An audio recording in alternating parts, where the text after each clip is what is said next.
Well, when I was a young boy, I never accepted segregation and discrimination.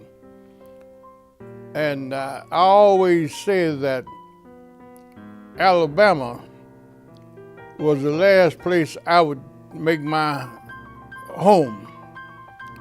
So I went into the military service when I was 18. And after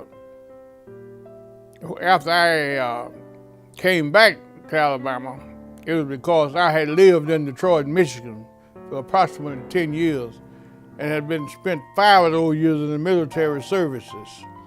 And I was working at Dodge, Maine automobile plant. I was laid off one time, so I decided to come back to Alabama and stay until they called me back to my job. Some friends of mine told me that you ought to, while you're down here, you ought to go to Miles College. And after I graduated, the next day, the president hired me to be the director of alumni affairs and the director of public relations.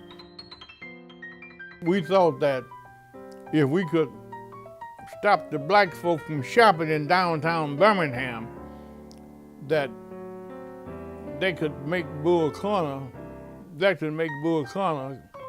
understand that we were not going to keep spending money downtown where we couldn't work. Because at that time, black folk couldn't be salespeople or do any kind of thing in a department store, Alabama Power, Alabama Gas, for example, but clean it up. You could have 30 PhD degrees. You couldn't do nothing but labor work anywhere in Birmingham. And it was the laws of Birmingham stated that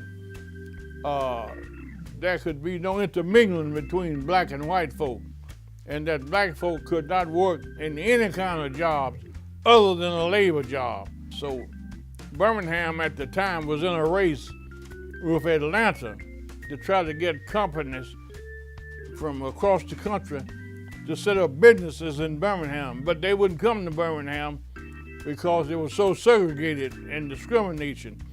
Atlanta had some discrimination and segregation, but nothing like Birmingham. And Birmingham was trying to keep it with Atlanta. So we met with some power structure white men. All of these men were rich, filthy rich. When we first started the meeting with the power structure men, they were trying to talk us out of the boycott. That's what it was. But we had to call it a selective buying campaign because boycotts were illegal in Alabama.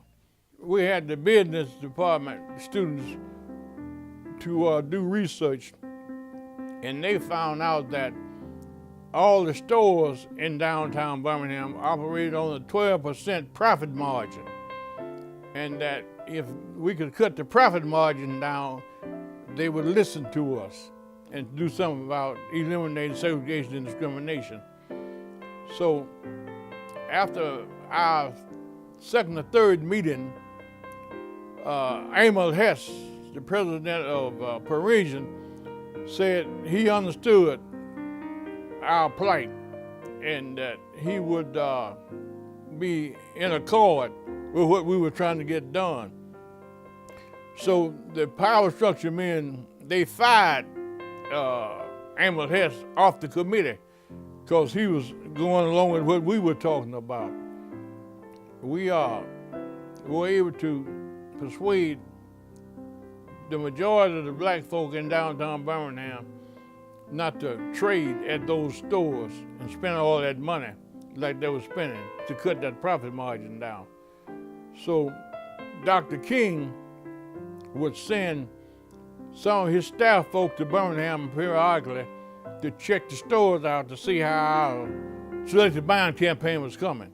Then Dr. King came to, that's the only when he came to Birmingham, after we told him it was time for him to come. And he came to lead the demonstrations. And the rest of that is history.